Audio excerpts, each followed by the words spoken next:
I thought I would take the liberty to talk to you on the development experience of Kerala, some strategic choices for the future. This is something which anybody can come and make the kind of pronouncements and walk away with. There is a tradition of debating this question of a model of development.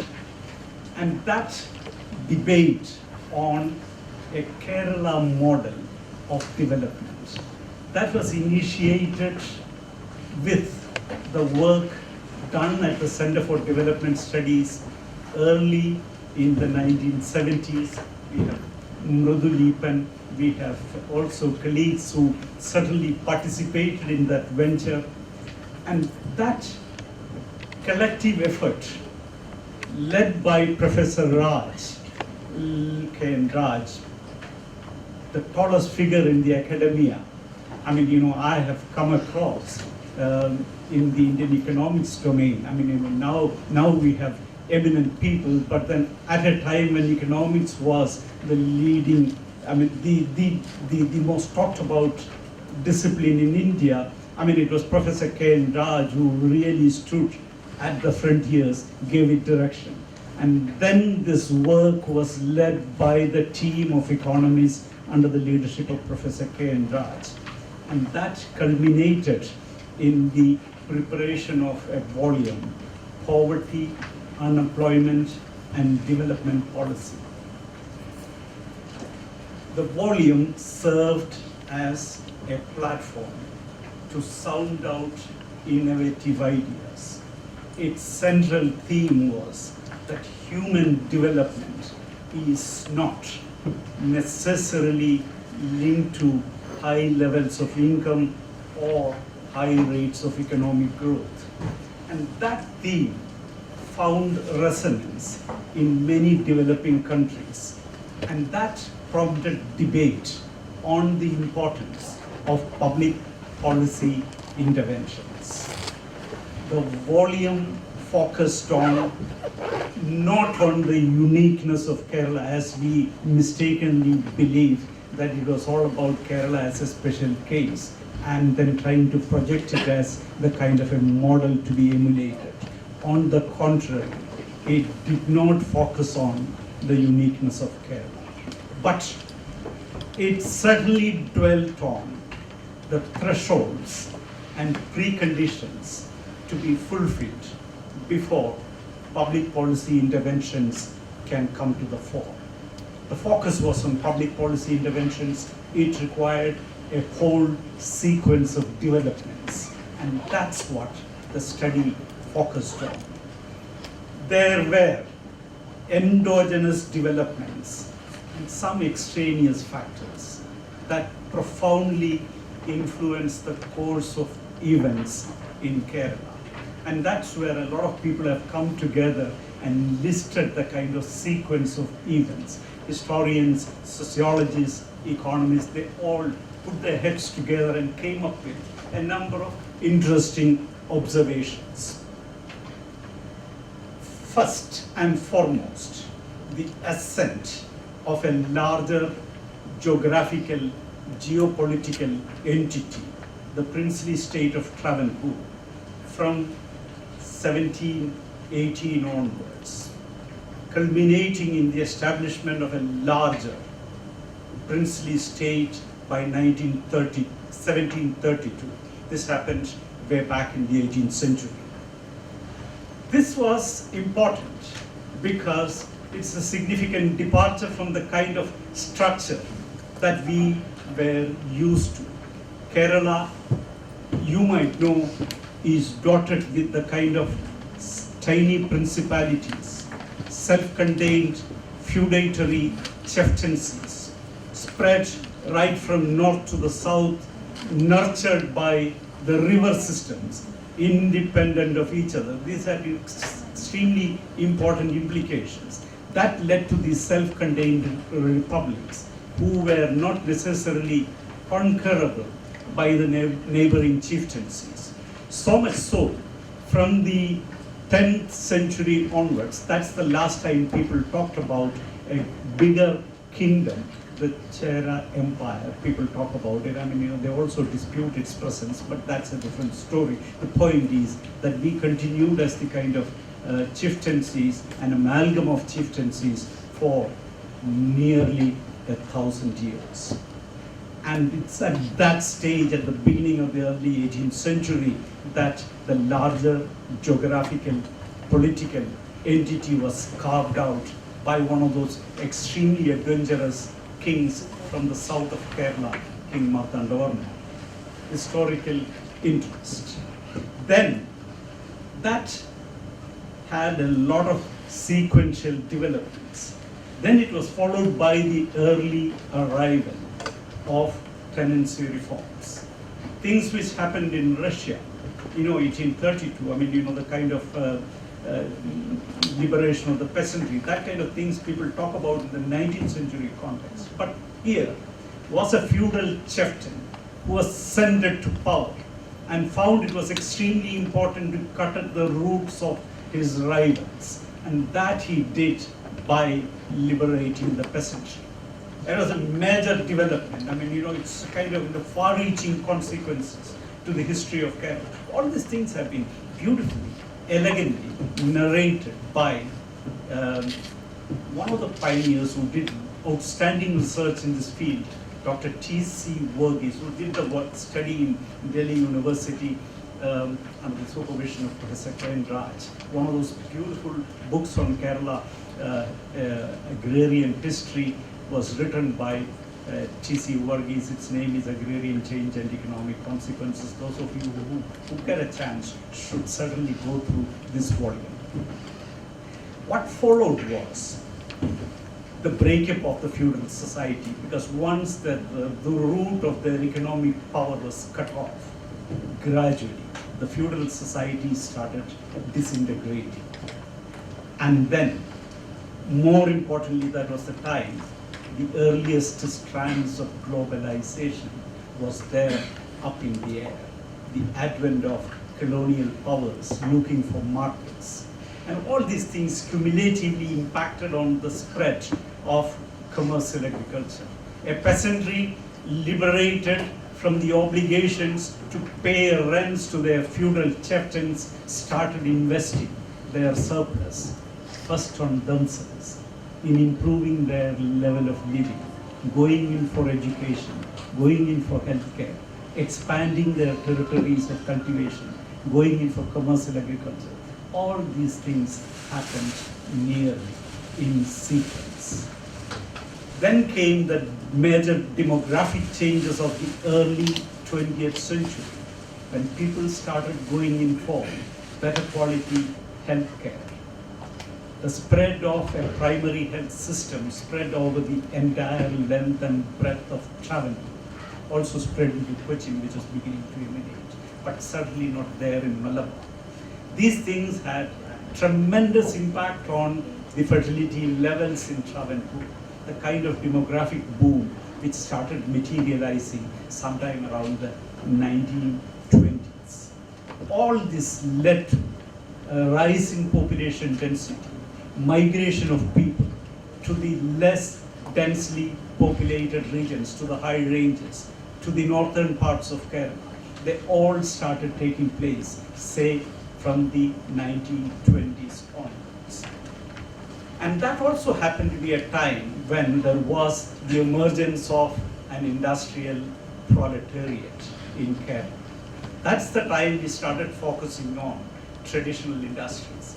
The region was known for commercial produce, but then processing them, turning them, sending them for the bigger markets of the world started developing in Kerala.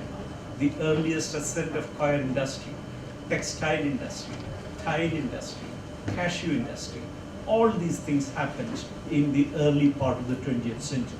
There was also an extremely important development. The plantations came into being.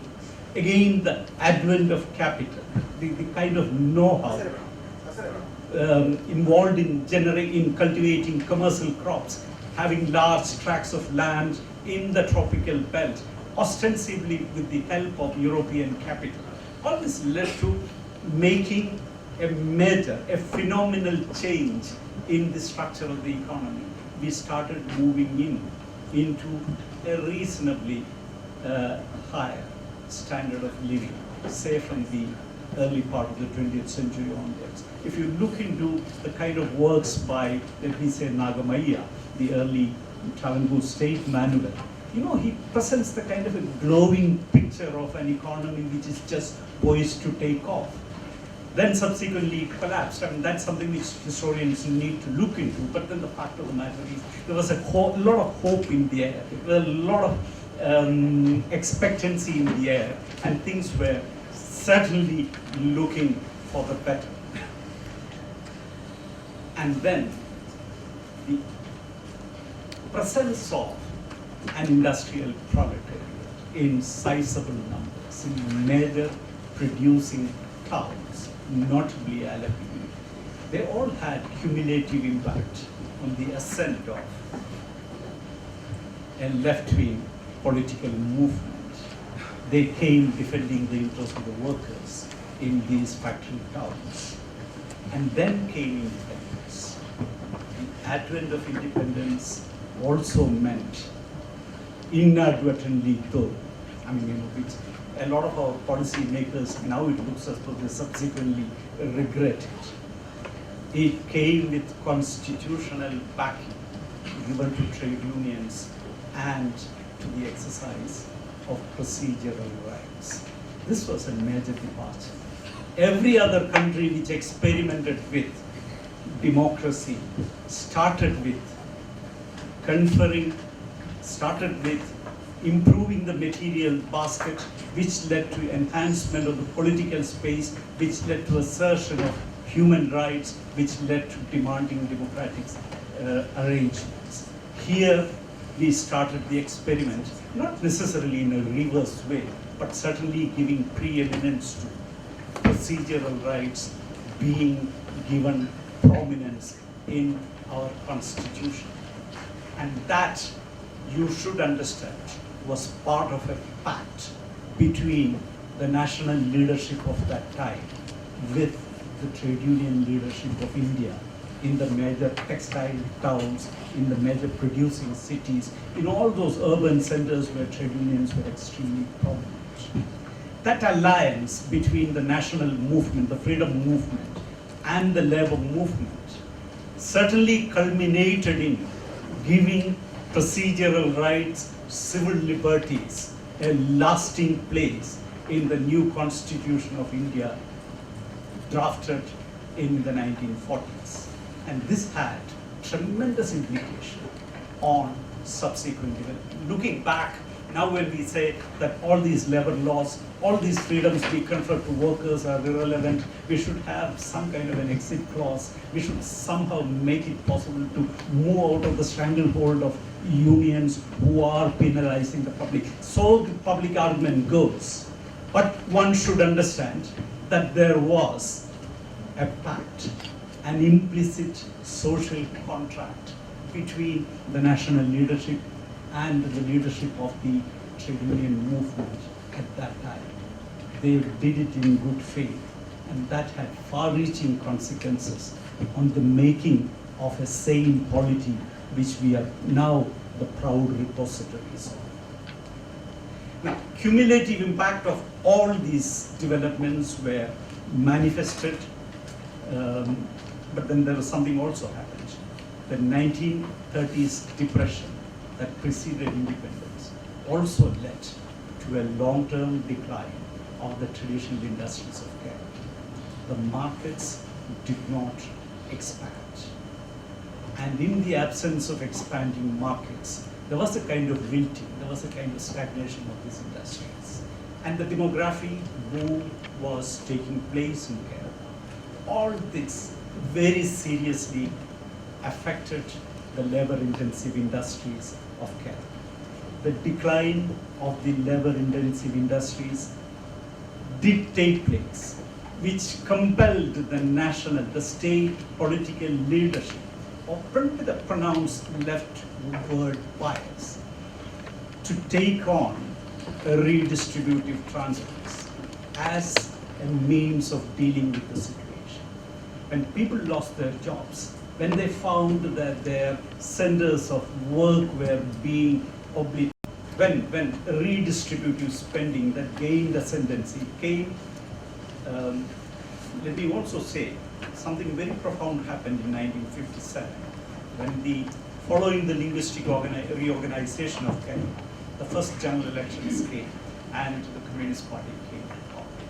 And there was a pronounced emphasis in support of the cause of labor, promoting the cause of work on redistributive transfers in support of the people who were cornered in that transformation process.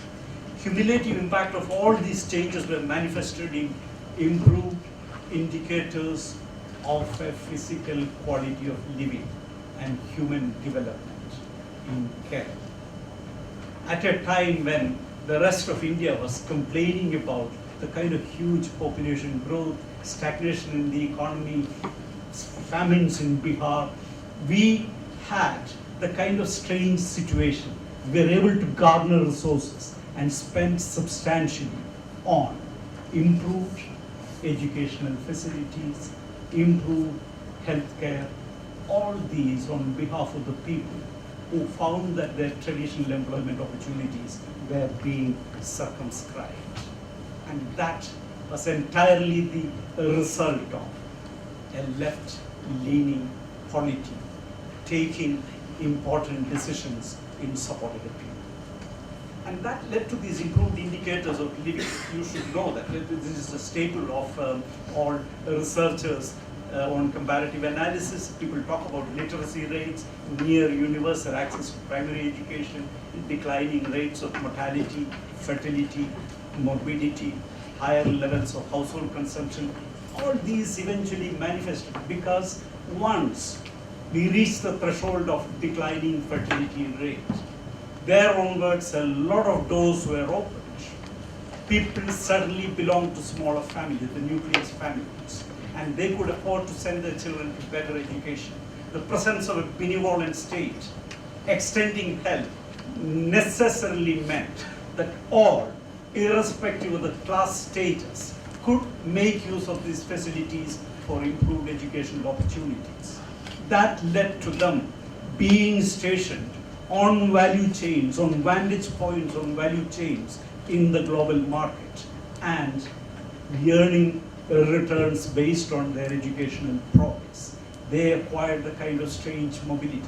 All those girls who moved into nursing profession, all those young bright guys who moved into teaching profession all over the world. This was by far the outcome of a tremendous surge in education, preceded by the kind of health care reforms that reduced the fertility rates, made it possible for people to move out of the precincts of their house because taking care of the siblings was no longer an obligation. The youngster, especially young women, they could move out of the precincts of the house, look for a job because the kind of maintenance of the species related jobs were not there anymore. They were liberated from the precincts of the household, and which made it possible for a lot of people to enter the world market, position themselves at vantage points. The global value chains came into being. And coincidentally, Kerala also maintained very impressive levels with regard to social spending. We were at the top of the league tables when it came to expenditure on healthcare and education and all these things put together.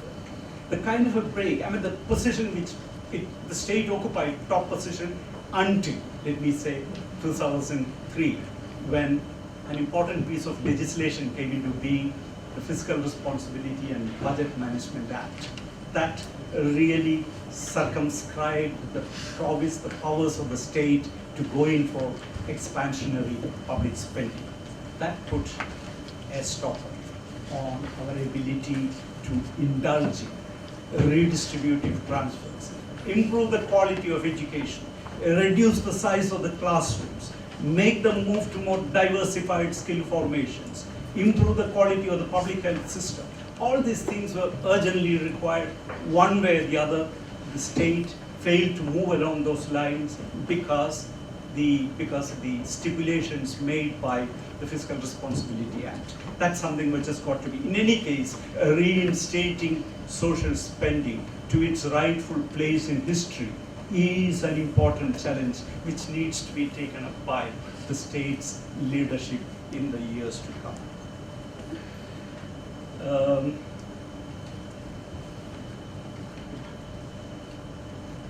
And then I also drew your attention to the fact that the redistributive spending set the stage for a broad-based development, empowering people in the world of work to convert their economic space into a political space. I mean, by the way, this was the model which was followed in India. It was sort of strikingly different from what you call the social democratic model, wherein the kind of empowerment came much later. Here, through strengthening their entitlements, here we try to build on their civil liberties and that enable them. So all this turmoil we witness on the industrial relations front is certainly the outcome of that distinctly different path India took. And I still believe we should be proud of that, and we should try to strengthen it, because that, if ever there in the process we have created a humane society, it's because we tried to put emphasis on civil liberties and procedural rights of all people. But then in Kerala, something again remarkable happened. Because of the fact that there were far too many people who were cornered in this transformative process, the state stepped in, creating special institutional safeguards. There were minimum wage advisory boards, industrial relations committees, and thirdly, welfare fund boards. Three distinct sets of organizational umbrellas which really safeguarded the wages, working conditions, and social security needs, interests. I wouldn't say needs, interests of all these people, because what we tried to provide was certainly not very ambitious. That was all limited by the availability of resources. And there was not much to distribute, but nonetheless, there was a conscious effort made to improve the content of services provided to workers at the lower end of the skill hierarchy. More importantly, we tried to set up the kind of minimum wage advisory board, obviously following a central legislation, but then we tried to create the kind of wage boards in 78 domains of employment, almost accounting for something like 90% of the total population of the state, total population of the total employed population of the state, affecting their wages. That was done in a thoroughly democratic process, through a democratic process. Members, trade unions were promptly represented, the employer community too, and they deliberated, decided on minimum wages to be followed in almost every trade. And this was modified every third or fifth year, and with the kind of periodic updating of wages linked to consumer price index numbers. Nonetheless, it was a functional system. It was taken seriously by the trade union community, the labor community, the media, and certainly it was responsible for the kind of consistent increase in the real earnings of people across the board. Like that, we had also the industrial relations committees in all these places where we had serious problems dealing with labor relations. There again, a preemptive attempt to anticipate crisis and work out solutions. We had a kind of formal structure which was created actually way back in 1942. It was continued, and in the process we created that kind of industrial relations committees in something like 14 sectors, wherein wages, working conditions are being deliberated through the interaction of the tripartite community. Perhaps the most important one, which has far-reaching consequences, are the welfare boards. Something like 28 welfare fund boards were created. for all those jobs which were falling out of fashion, all those traditional crafts which were not sustainable, because inevitably in the process of change, the kind of jobs become obsolete. They move on to better trades and occupational categories, but then there will always be losers who fail to adapt themselves, and it's extremely important to take care of all those people who tend to fall on the wayside. They do not require the kind of wherewithal to move with the times, and it was precisely with this objective that the welfare funds were created. And in Kerala, by the way, we had a membership of something like 70 lakhs of members under the umbrella of 7 million workers out of, let me say, 14 or 15 altogether in the state who were members of the welfare funds, expecting the kind of benefits which they promised.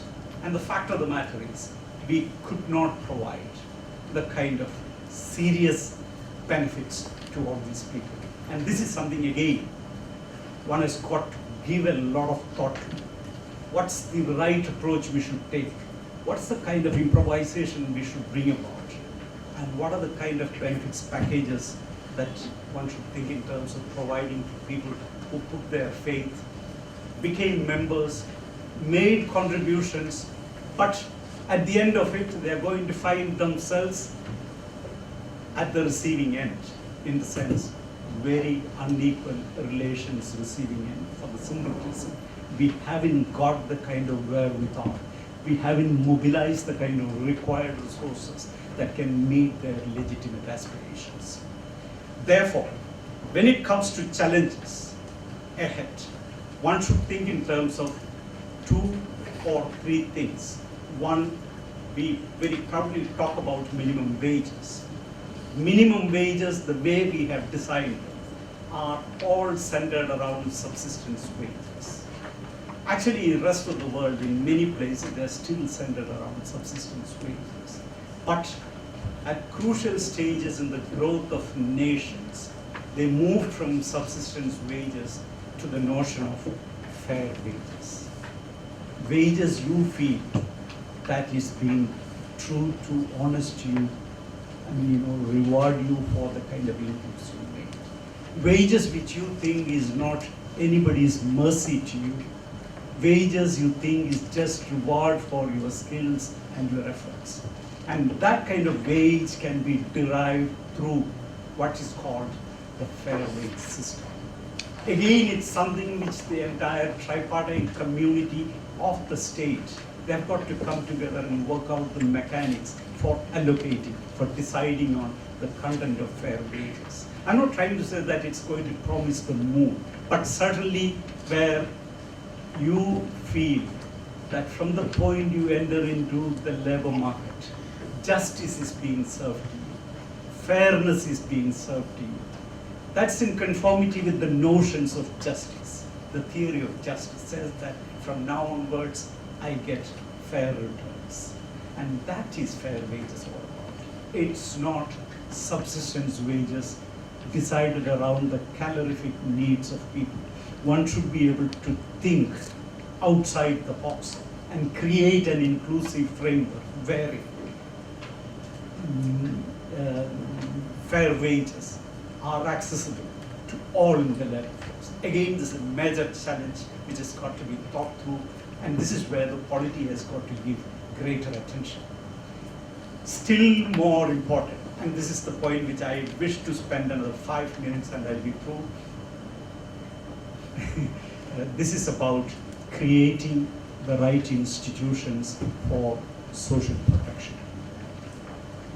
Because we talk about it at length, even in the union budget of this year, they talk about extending social protection without any promise about who pays for it. The point is, when somebody is promised 100,000 rupees worth of health care, it requires a certain cost. And that cost has got to be paid and one has got to work out arrangements for that. If we are going to treat the entire citizens as poor, who need to be subsidized, that's a different issue. But actually, that's not the situation. This is where the state and the partners and all of us have got to come together and work out reasonable modalities for meeting the aspirations of people. Far more important is, everyone comes to the world of work with the intention of getting a secure income during work and also during the period they cease to work. There will still be the long life without disability, certainly extending well over 25 years as per latest health estimates, and people need a reasonable income to live through that period, which means one way or the other, we have got to strengthen the pension entitlements of people in their post-retirement life. And that pension entitlement, let's not delude ourselves into believing is going to be the gift of the state. We have got to make sure that every employee has at least 3/4 of the last derived salary coming to him as the pension entitlement, which means we have got to make sure that one way or the other, the annuities are built up over the working life of individuals, which in turn could be phased out to meet the pension requirements. Likewise, the parallel thing, the healthcare, which means Kerala has got to build on these two crucial and one important foundation, the existing health infrastructure. Actually, it's the most precious legacy of the past that we have a very well distributed healthcare structure all over Kerala. And without surrendering that, without letting it become obsolete through the onslaught of private sector forces, what is needed is to strengthen that at every stage, to make it possible for the public health system to compete on equal terms with the private sector, which requires massive state support. I wouldn't say subsidy. The state support through the right insurance institutions have got to be created. Make it possible for all the public sector hospitals to claim remuneration, reward, the insurance payment for the services they contribute to every patient, which means every patient has got to be brought under the social insurance scheme. The social insurance scheme, we certainly come across two categories: people who cannot pay for their premium and people who can certainly afford to pay their premium. But then those of them who can afford to pay, say, their premium, let's also be very clear. We are not, underline not, expecting the workers to contribute their premium. It's a fair maxim followed in all civilized societies that whenever, wherever a person is employed, his employer pays for the health expenses and for his pension expenses. That's all over the world. There's no reason why we should run away from that, saying that no, this is India, we are different. We are not. We cannot afford to be different. Every person by birth, by citizenship, is entitled to that kind of protection from the state to make sure that the kind of right endowments are built on behalf of every member of the working community to have the kind of annuities created towards the time of his retirement so that they can be contented citizens who can live their lives for having contributed to the creation of income and wealth right through their working lives. Which means essentially we should think in terms of building the kind of right institutional framework for doing that, which means certain rudimentary structures have got to be created in the state. Again, the public authorities have got to come to the fore, creating that kind of institutional framework. I'll just list a few of them. A state-level regulatory authority with a mandate to oversee the mobilization and distribution of funds for assistance as well as insurance. Let me say, Assistance meaning those of them who cannot afford to pay. There are people, losers in this game.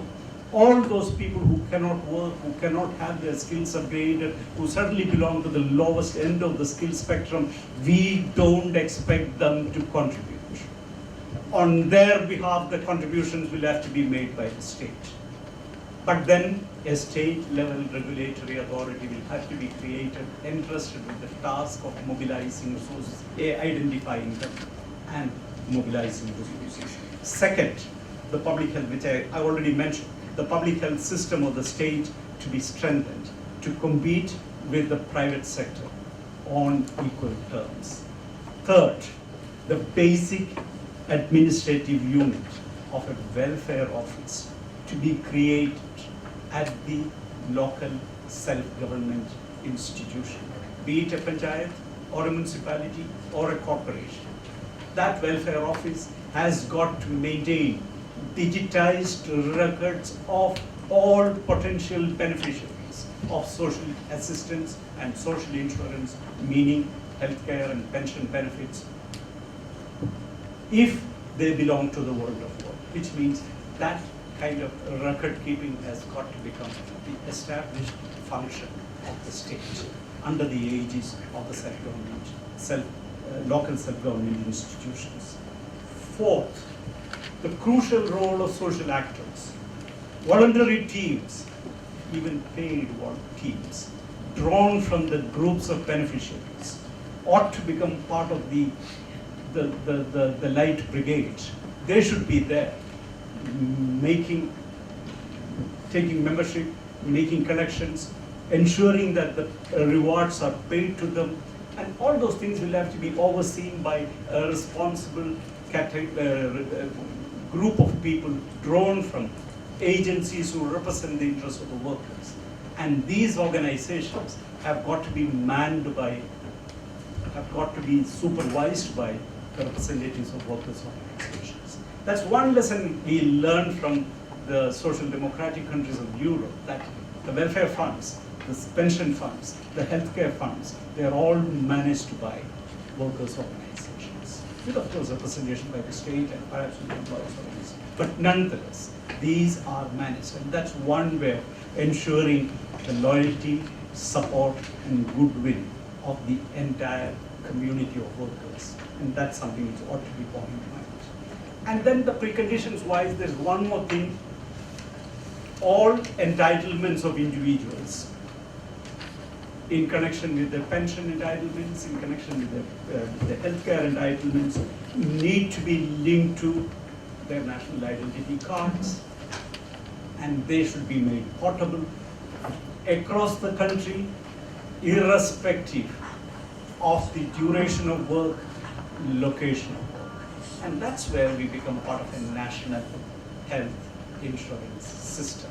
But it ought to start with the state in Kerala, where we make major breakthroughs by creating special institutional guards. Creating such institutional safeguards is eminently doable. What we need to have is the kind of goodwill to come together and work out the details.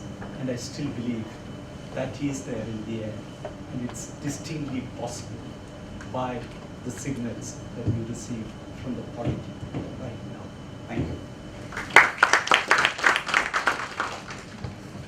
Thank you very much, Jules, for a very rich paper. I think the discussion on this paper and discussion on the shorter presentation which are going to follow can all be done at one go, because all of them are dealing with Kerala's development experience. So without further ado, I would now call Dr. A.P. Sri Raj, Department of Economics, Central University of Rajasthan, who will give a paper on Kerala's growth experience in the post-1990s period, about 15 minutes. Respected Chair, Professor Shubha Patnaik, and my dear friends.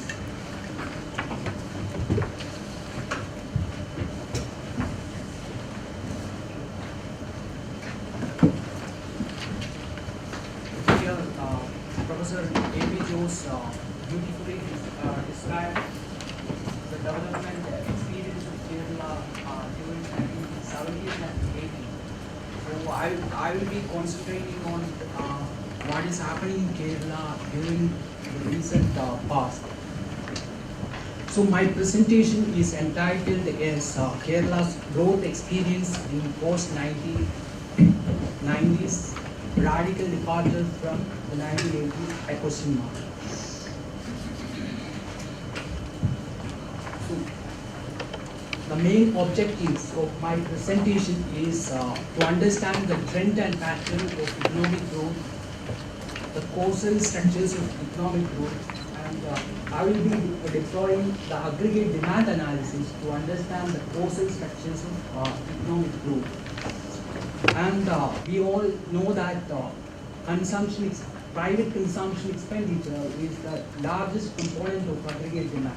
So I will be looking at the changes in consumption structure as well. So here is the methodology. To periodize the NSDP growth, I used biparent multiple structural analysis. And as I mentioned just a while ago, I used aggregate demand analysis to understand the causal structures of growth following course and who. Breakpoint analysis, it is turned out that there are two breakpoints in 1971, 72 and 1987, 80. So we have three growth regimes from 1960, 61 to 1971, 72 and 1971, 72 to 1987, 88 and 1981, 87, 88 to 2009, 10. So here we can see that in the first growth regime we had a balanced growth. All sectors grew in tandem. In the second period, we can see that the primary sector experienced a negative growth and tertiary and secondary sector experienced a low growth.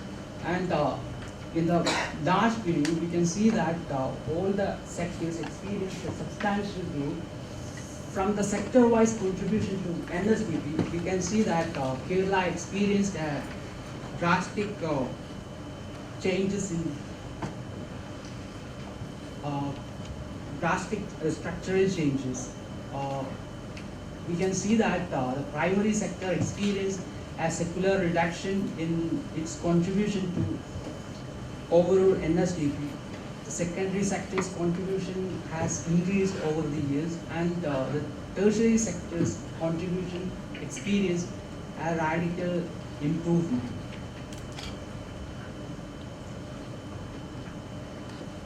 It is very well known that the aggregate data at subnational level is very difficult to come by. So here I piece together different data sets to create aggregate demand function. So I used here the NSSO unit record data to understand the consumption, changes in consumption expenditure. So here we can see that during 1983 to 1987, the urban consumption expenditure experienced a decline, and the rural consumption expenditure also experienced a decline, but the total consumption expenditure experienced an improvement. And in the second period, we can see that there is a drastic increase in consumption expenditure, both urban and rural, and so the total consumption expenditure. So here, to understand the trends in investment, I used data on investment in the factory sector and small scale industry sector.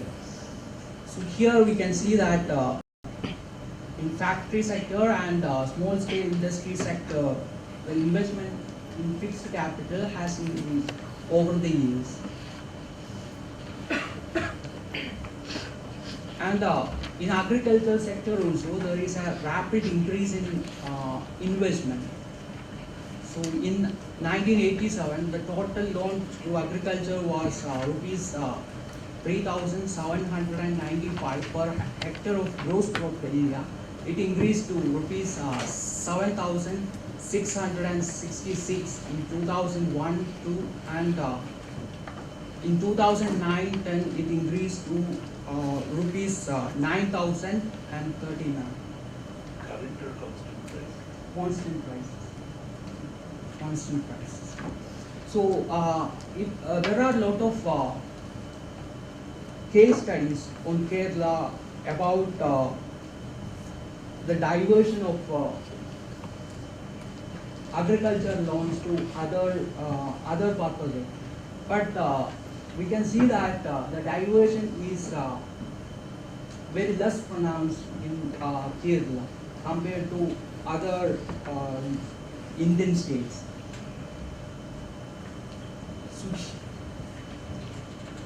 So here I looked at the government expenditure as a percentage of NSDP.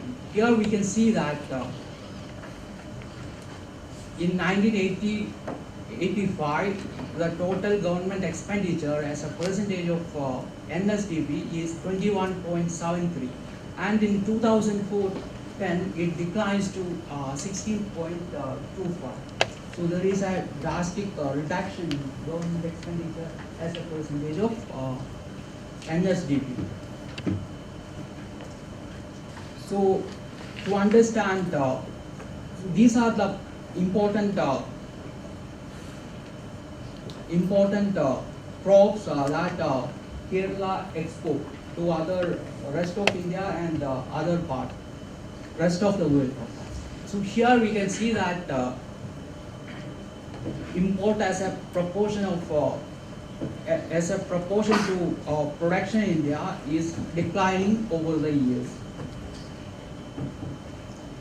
So the export trend also is also experiencing a reduction. So this is because in 1999, Government of India signed a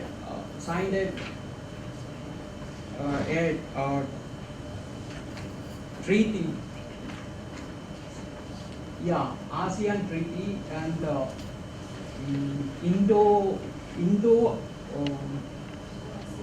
Indo-ASEAN treaty and Indo-Sri Lankan treaty. So because of that,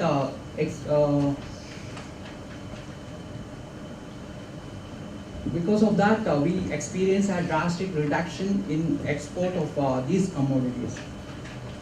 So here we can, here I am going to look at the structure of private consumption expenditure. So here I used class categories following Vagula Varna based on conscious category. So here these are the class group which I used for Kerala: elite, small farmers, non-agriculture workers, agriculture workers. So the first one is population percentage, and the second one is consumption percentage as a each class consumption as a proportion to overall consumption expenditure. So, and the third one is ratio. Ratio means each class MPC over total MPC.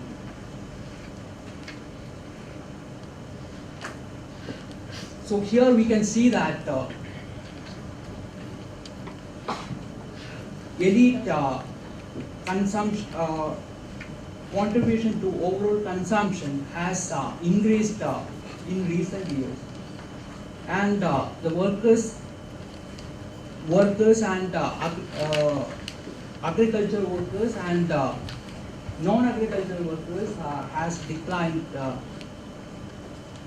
in recent time, declined drastically in recent years. So here I used the ratio growth to understand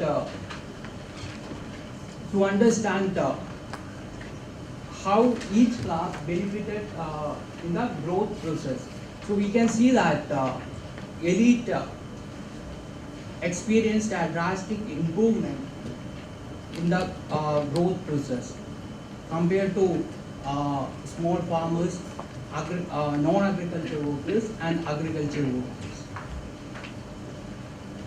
So these are the conclusions from the above discussion. We can see that the growth is guided by the increase in consumption expenditure and the increase in investment. And we can also see that the consumption structure is elite based, as major chunk of total consumption expenditure is contributed by the elite, and the working class contribution has declined drastically. So this is because in recent years there has been a decline in social overhead expenditure by the state, and there has been an enrichment of rich class in recent years.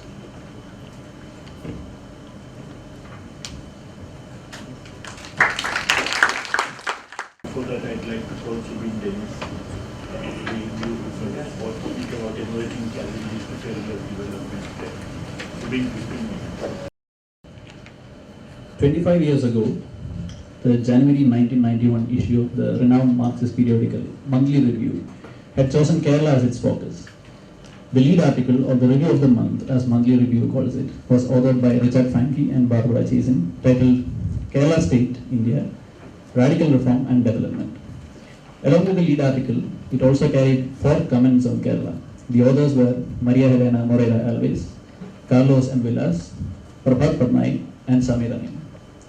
I think it is fitting that at this conference, which coincides with the 25th year of this important contribution to the international radical literature on Kerala's development experience, we have 2 of these commentators who made perceptive observations on the path that Kerala had embarked upon.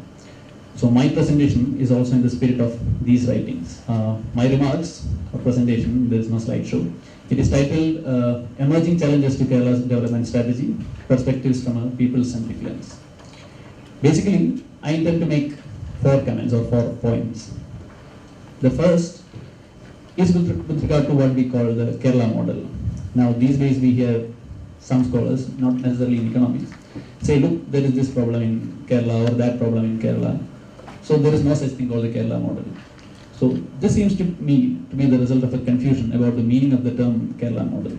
When we say Kerala model, it does not mean that Kerala is a model state in all respects. It simply means that it is not necessary for a region to wait till it becomes rich to bring about significant improvements in people's material conditions of living, distributed across the entire population, and that public action can be the driving force of such changes by forcing the governments to adopt redistributive measures and other programs. Defined thus, it could be seen that it can be replicated elsewhere also, and that in that sense, there is indeed something called the Kerala model. It does not mean that Kerala does not have problems. It has many, and there are a number of sections of society who have not benefited as much as the others from the gains that we have so far made. This might seem fairly obvious to many of us here, but we are living in times when it needs some reiteration, especially given the high cost of organizing seminars like these. Now, I believe the importance of public action is often ignored these days, and it requires particular emphasis. The advances that Kerala has made with regard to land reforms, the public distribution system, basic education and healthcare, all of these have been the result of powerful struggles led by the mass organizations of people.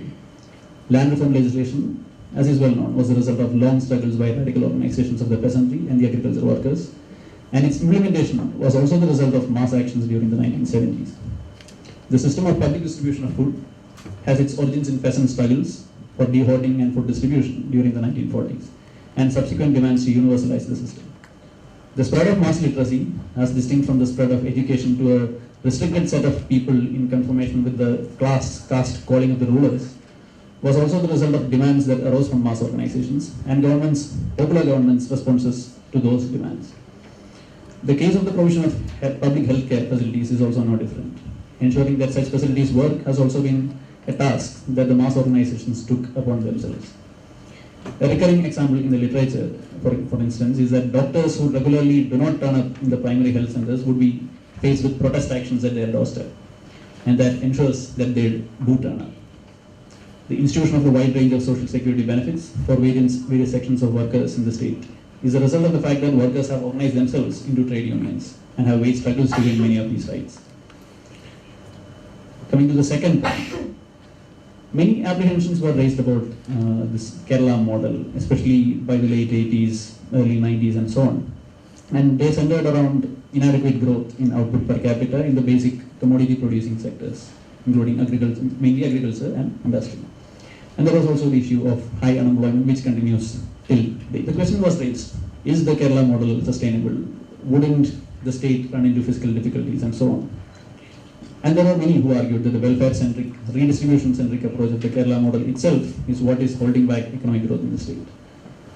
Now, scholars sympathetic to the path that Kerala had chosen already stress the need for the transformation of production conditions in the state in a more radical direction.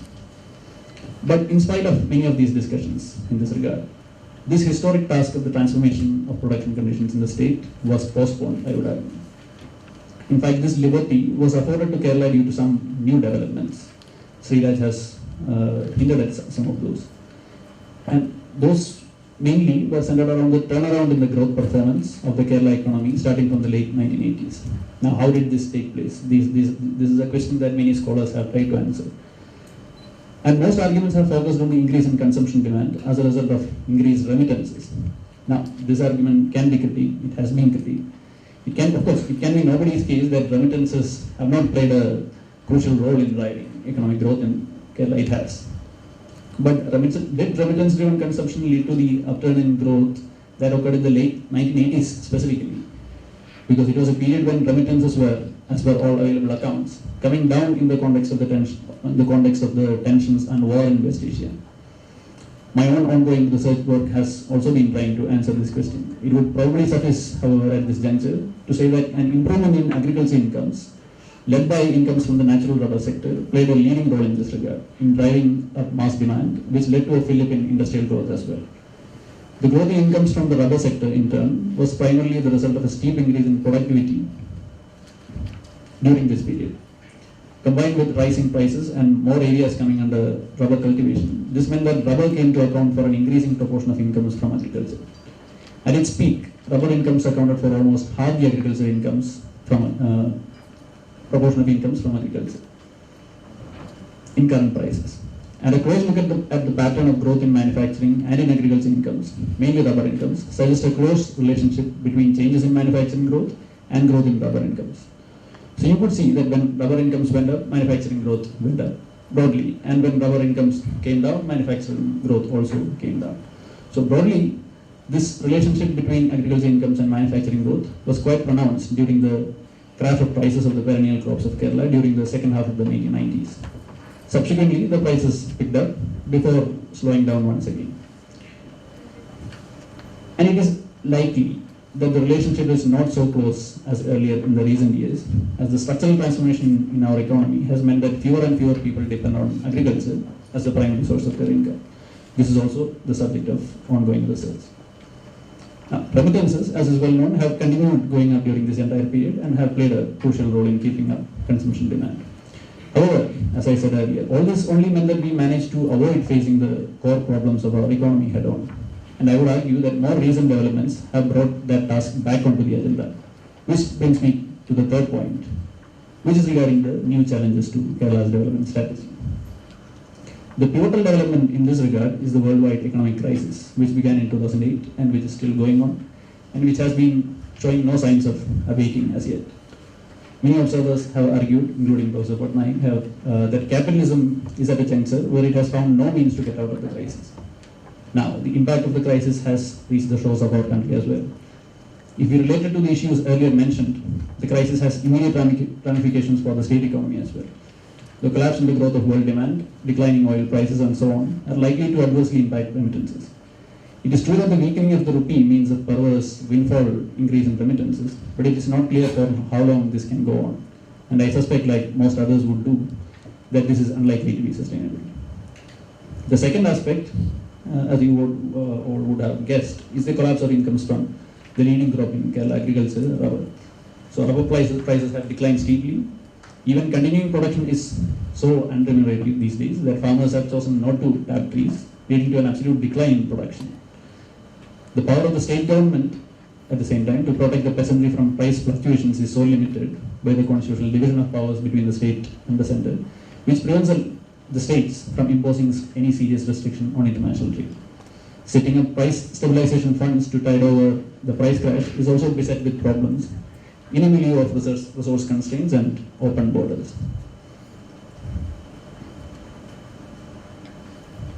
But the third important challenge is the rising inequality in Kerala. This is also something that Sriraj here has worked upon.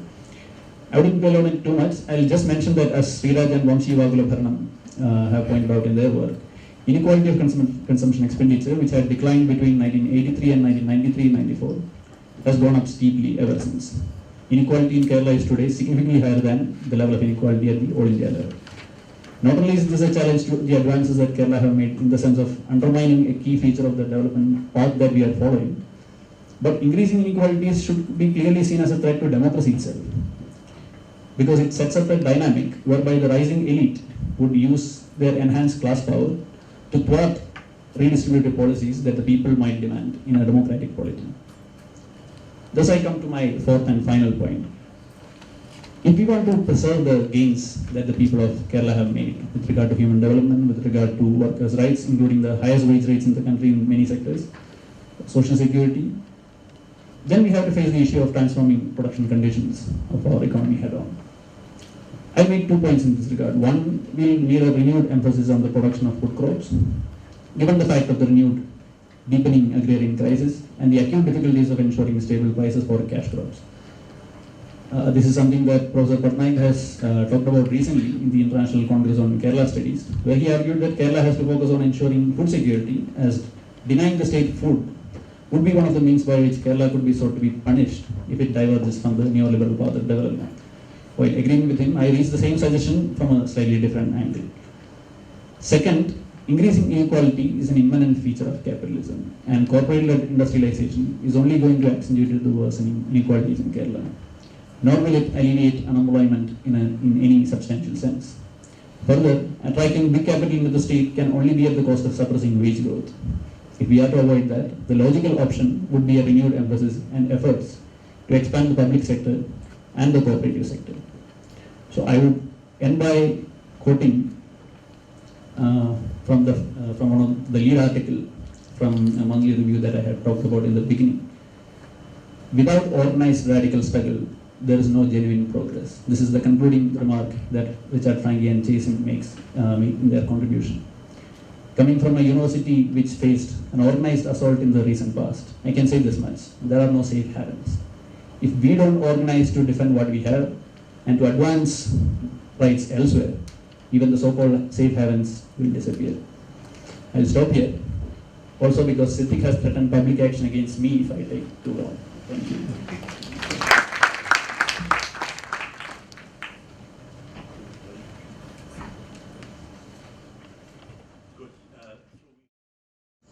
I have two doubts. As to Professor Heavy chose. Our Dalits and tribes are always struggling, and their socio-economic status is very low. So how will you place these Dalits and tribes in the context of Kerala model development? And another one, that is about Muslim community women. Kerala, most of the Kerala people are religious. So, and in the context of this Kerala model development, religious is always restricting women's rights and their freedom. So, as a religious community, in the context of Kerala model development, what is the status of Kerala Muslim women? Thank you. My question is to Professor George. From your presentation, I'm Geoffrey. From your presentation and the chair presentation yesterday. It made me think deeply on the issues.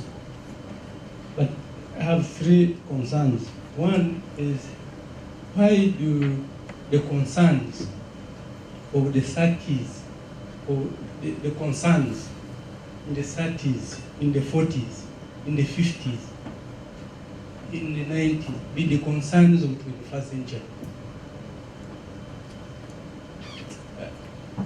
I normally follow, read the papers, or a series of strikes take place.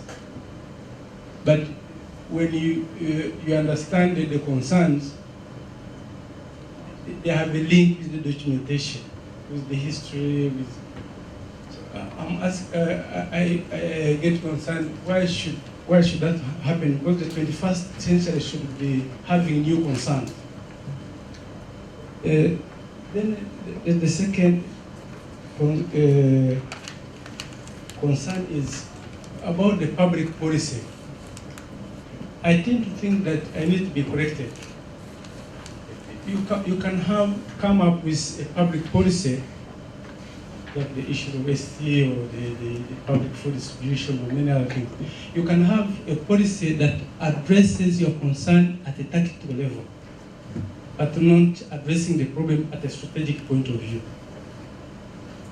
But you can also have both. You can have an intervention that has a tactical and a strategic point of view. So I'm just asking, why do we see very many policies, but the policies coexisting with the concerns, then yet they are supposed to be addressing them? Finally, sorry to take much time, from your views and from the chair's views yesterday, and from the experience in Kerala, at least for the short time I have been, we have enough research centers, we have enough professionals, we have a society that is very civic. I mean, there is a potentiality, a lot of potentialities. But when you link the potentialities and the issues, the coexistence of some of especially on the social front, why should a certain problem coexist with the potential? Thank you very much.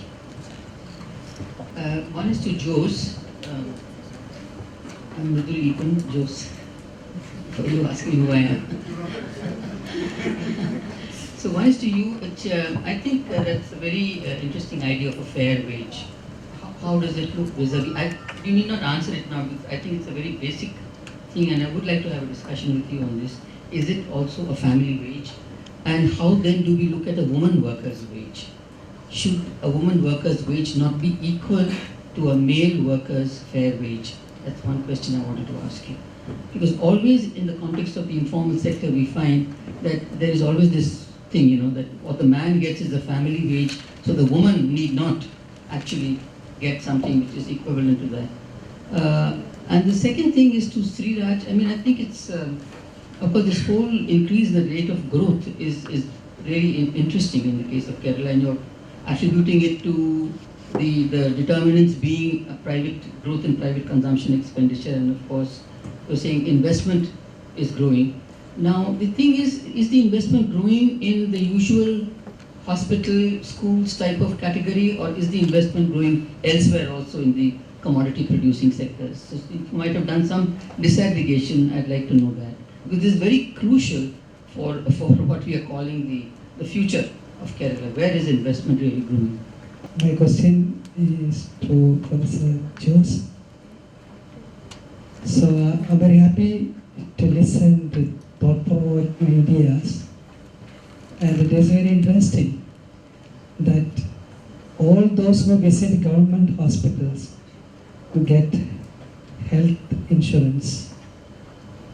So recently I came to know that one doctor who is aspiring for MRCP failed in his qualifying exam The reason is he didn't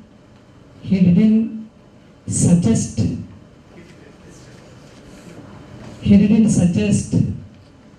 the person to the welfare department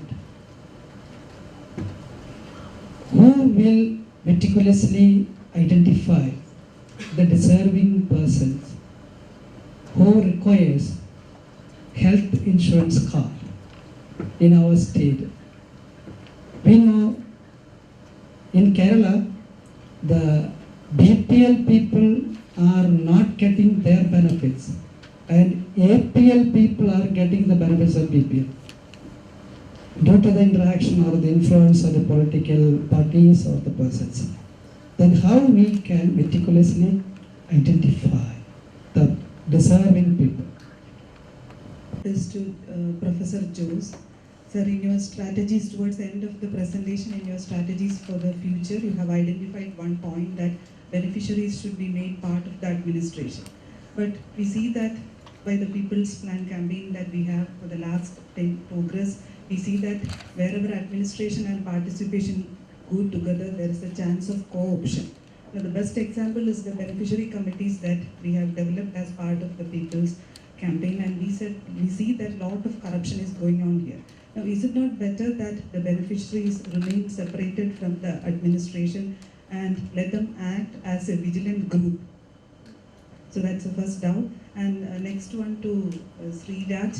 Now, you mentioned about the India-Sri Lanka Free Trade Agreement and the Indo-ASEAN Free Trade Agreement, but what I understand is that by the Indo-Sri Lankan Free Trade Agreement, the only crop that is in the negative list is pepper. And the pepper prices is very high for the last 2-3 years. And it's not because of this agreement, it's only because of the pepper, the yield level that is happening, the reduction in yield in pepper because of root wilt disease, that the productivity is going down. So maybe the Indo-ASEAN Free Trade Agreement, we have 2 or 3 crops which are affected, but the other thing, Indo-Sri Lanka Free Trade Agreement, even coconut is not included there. Now, regarding the last presentation, you were mentioning about the power of public action in Kerala, but don't you think that it is coming down drastically? You were mentioning about the THC and the doctors, if the doctor is absent, people acting. I have, as part of a project on decentralization and health, I have visited around 20 PHCs, but what we see there is that now such a situation is now vanishing in Kerala, people coming together and acting against. Now, there is an adjustment between the Panchayat persons or the president and the PHC members that now this is not happening, any sort of public action is not happening, and you have side-by-side existence of all private hospitals. Now, that is going to be a very serious problem in Kerala. Now, I would like to invite your comment on that. I just got one talk to Dr. E.P. Sriraj. He mentioned about the transformation from mass-based consumption to elite-based consumption.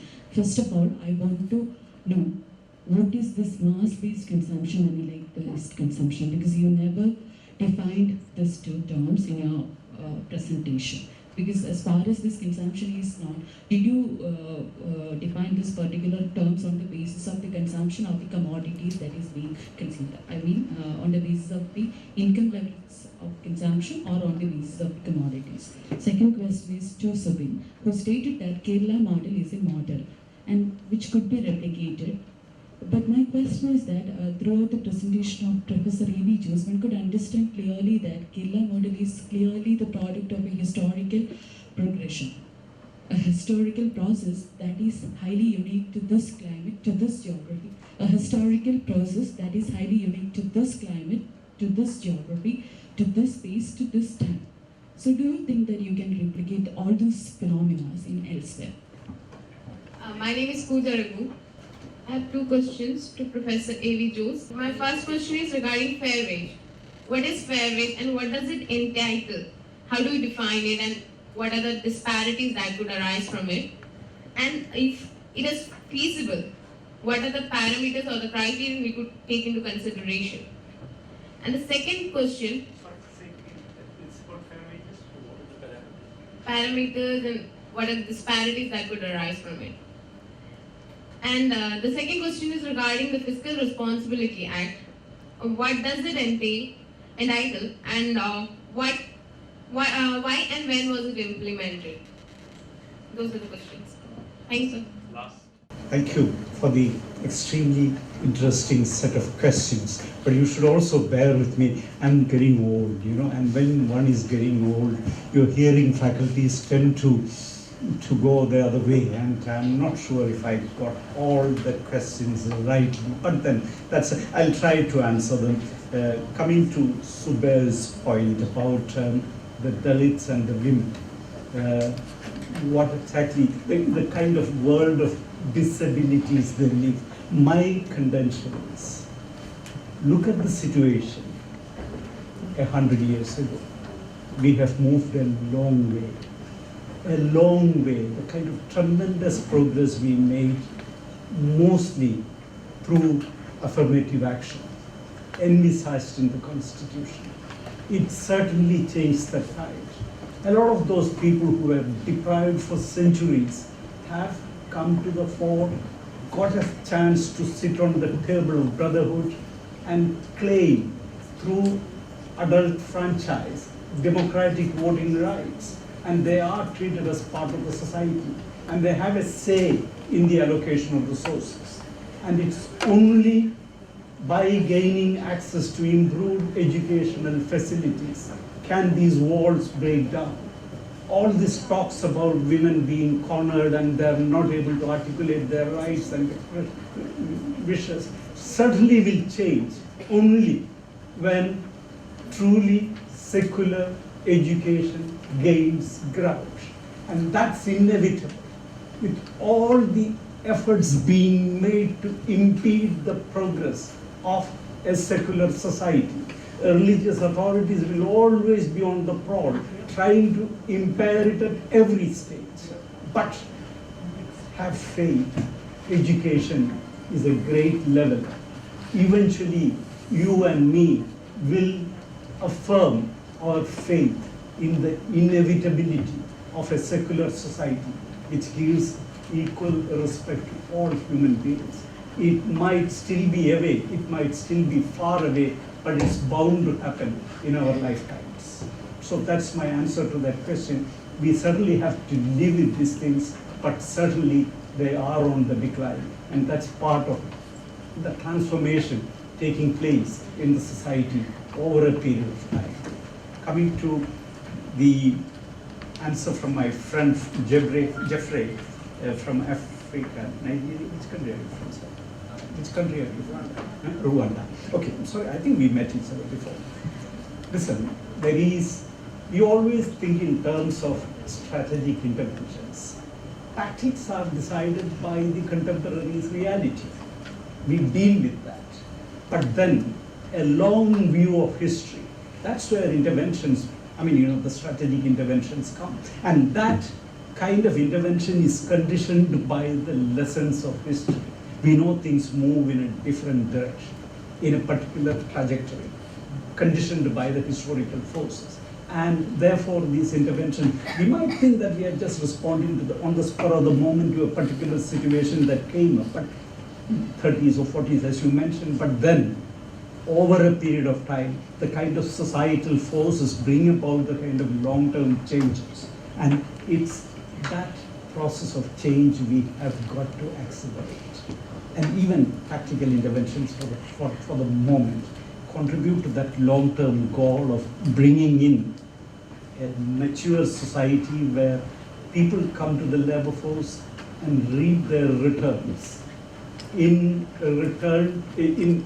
accordance with the effort they made, decided by the level of productivity, the productive contribution they make. And that's the kind of a long-term objective which all societies set. And what we are trying to say, creating institutional safeguards, is ensuring the stability of that society, essentially, by these institutional safeguards. Mridul, this point about fair wages, which also came elsewhere. The thing is, this notion, sometime back in the Indian Labour Congress, the Indian Labour Conference, where they decided the wages have got to be set in relation to subsistence wages. And this is an old notion. Any society which moves on to a higher standard of living ought to think in terms of a bigger basket of goods and services, a continuously expanding basket of goods and services which goes well beyond the calorie intensity considerations. We ought to take into new items into the basket, and these are all the legitimate rights of anyone who is there in the labor force. It has got to be a constantly redefined basket, and fair wages come close to that. It's in relation to the level of productivity people make.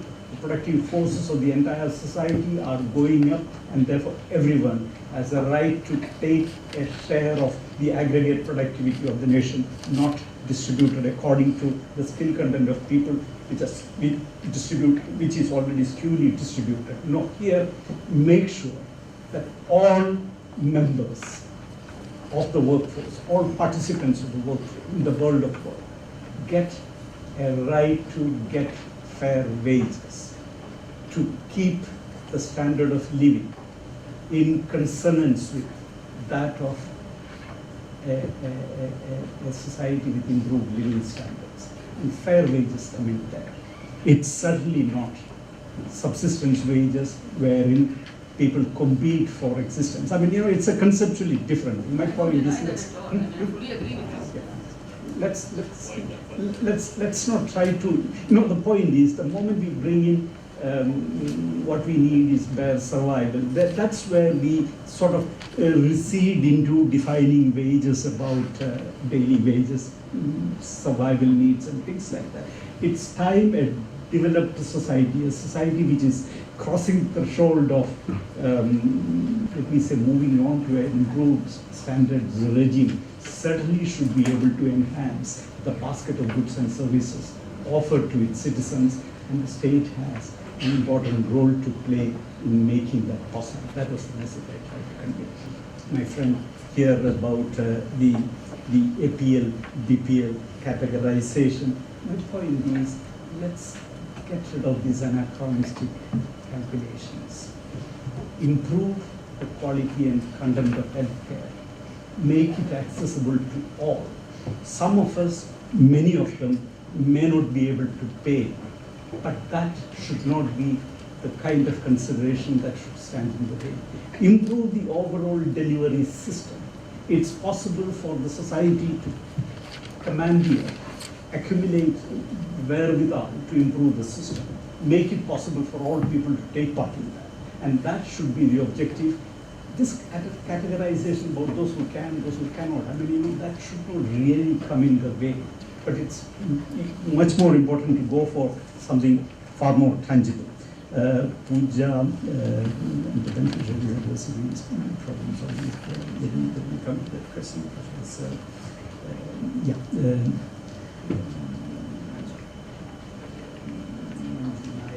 Beneficiaries and about the existence of corruption. But then we live with that. The only thing is, by creating improved safeguards with legislative backing, can these things be overcome? And the polity can come to create the kind of right legislative framework within which these institutions can function. And the problem of corruption will have to be dealt with separately. But then that should not be considered an obstacle to going in for making improvements in the system. And again, the question about Pooja, whose question about fair wages, I tried to answer. But Fiscal Responsibility Act was something which tried to put clamps on the state's spending power. I do agree, in a big state, in a big country like India, we ought to have that kind of restrictions, because our primary entity is at the state level, and therefore we are prone to misusing that facility to go in for unlimited spending. And prudential management of the economy certainly requires a certain amount of restrictions on the capacity to borrow and spend, but that should not prevent mobilizing resources with the intention of diverting them for social spending so as to improve the quality. And that's the kind of focus which we should aim at, not borrow or get money from wherever it is available, but then the internal tax resources of the state can certainly be mobilized to meet the rising social consumption requirements. That ought to be the objective, and there is a long way to go in that. Arya's point about women's participation. Look, let's face the fact, they are at the very rudimentary stages of development. It's a long question. I mean, it's a point I can go at length arguing about. But then let me say no, let me not go into that because Prof will get at it. Point is, we ought to make sure that they all come into the labor force, not necessarily as recipients of Jawaharlal Nehru National Guarantee Scheme. Certainly not. Into the labor force as skilled contributors. And that's the kind of system we have got to aim at. Skill development of all those people who are currently staying in the precincts of the household. And therefore one has got to work out new strategies aimed at that. I would even argue a point, which I did not raise here, that the entire amount of money we spend on rural employment creation program should be turned into stipendiary schemes. All those youngsters, all those young women who are in the precincts of the household, not willing to come out in the absence of available employment opportunities and not having the kind of required skills, should be given the stipend to go and acquire the skills. There are a whole variety of jobs now coming up. Traditionally used to be in the male domain, but one should make it possible for them to come and learn it, acquire it at the expense of the state. That's my point. And the entire amount of money we have been setting aside for them to give this kind of peanuts about their contribution to scrubbing the floor or removing the grass on the road, or what, that should not be the way we create employment. It should be about skilled jobs and training them to acquire the kind of those skills which can productively be utilized much later. And they all come into the labor force as productive partners ought to be the long-term target of the nation. Thank you. I'm sorry. First, Dr. Ethan's question. See, in my paper, I clearly written that apart from the investment in agriculture sector and industrial sector, this household construction activities and business construction activities are also catapulting the aggregate demand. Okay. Now coming to Subin's argument that rubber sector is guiding the growth rate in India. In my presentation, I have shown that the small peasants' monthly per capita expenditure is declining over the year. So I don't know how he made that argument that rubber sector is stimulating the aggregate demand and causing the turnaround in growth in Kerala. Dr. Manju's question. See, there are a lot of econometric studies on how free trade agreement is causing widespread fluctuations in agriculture commodities prices. So, I think because of the free trade, all the commodities prices start fluctuating widely, and I can agree that these diseases are causing a lot of actually these type of diseases are imposing a lot of cost in the production side. But apart from this, the fluctuation in prices are making these peasants more vulnerable, and that is why we are seeing that this we are not able to export, our export on these agricultural commodities are declining over the years. Now, question on mass-based consumption. See, I argued this that in 1980s we had a mass-based consumption regime based on mass-based consumption, because almost all classes contributed substantially to the overall consumption expenditure. So in that way, it is mass-based consumption. And in the later part of, I mean, in 2019, we have seen that the elite class is contributing more to the total consumption expenditure. Its contribution is increasing over the years, and it is the class which contribute substantially to the overall consumption expenditure. I agree actually. In fact, regarding this, I would like to quote Professor Ejaz Ahmed.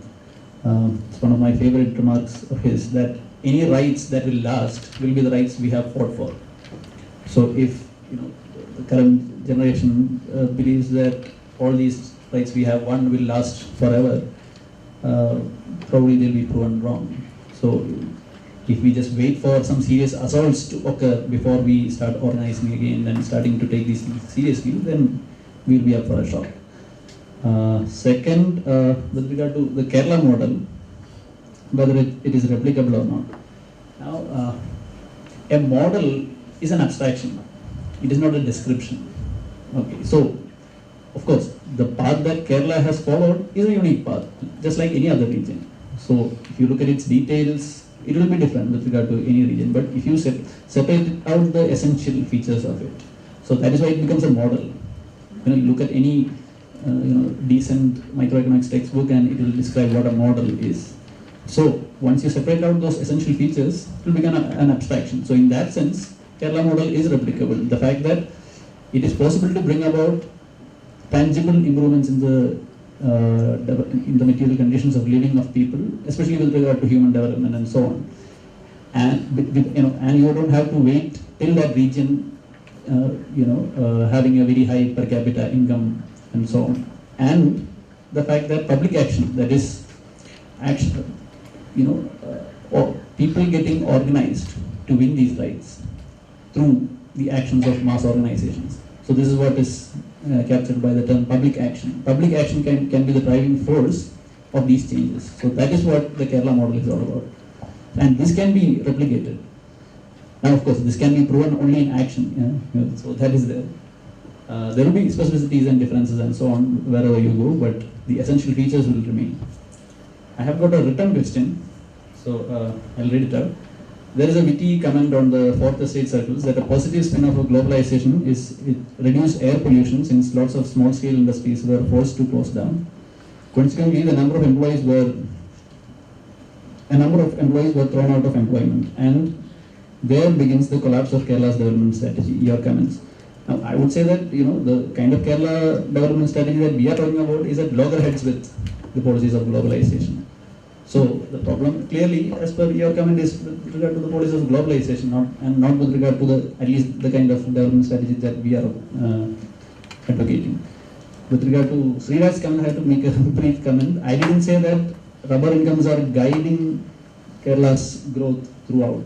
I made a very specific remark that in the late 80s, there was a growth turnaround for the Kerala economy, and that had a lot to do with the improvement in incomes originating in the natural rubber sector. And if you take a close look at manufacturing growth and rubber income growth, for about 1.5 decades, you'll find a very close relationship. Now I can demonstrate, but that will be a separate presentation altogether. And I suspect, I mentioned that, I suspect that in the recent years, this close relationship would have declined because there is a structural transformation in the economy and possibly the kind of changes that you are also talking about. But you'll have to disaggregate and see what the issues are.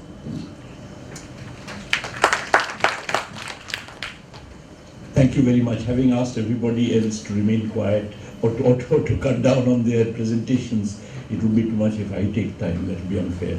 But I cannot help making just one statistical point. I made a calculation. Any of you can do that. You're welcome to do it. Between 2004-05 and 2011-12, I calculated the per capita growth rates in several states in India. These days there's much talk about the Gujarat model, so I calculated the per capita growth rate in Gujarat. That was about 7.1% per annum. I calculated the per capita growth rate in Kerala, and it was about the same. So that this whole business, but on the other hand, in terms of human development indices, Kerala was high in the beginning and continues to remain high at the end. Gujarat, on the other hand, is very low in the beginning and if possible even lower towards the end, because much of their fiscal resources went in providing incentives of all kinds to attract capital into the state, with which they succeeded in attracting capital, and that gave rise to a high growth rate, but at the cost of welfare expenditures. In Kerala's case, you got virtually the same growth rate as Gujarat, but by spending more on welfare and not spending resources on capital, on attracting capital into the state. Now, in a sense, my definition of the Kerala model would be the pursuit of a strategy of the second kind as opposed to the first. And incidentally, for some reason, fiscal responsibility came up. Kerala passed a legislation which reduced fiscal deficit as a percentage of GSDP to 2%, while even the centre had a legislation keeping it to within 3%.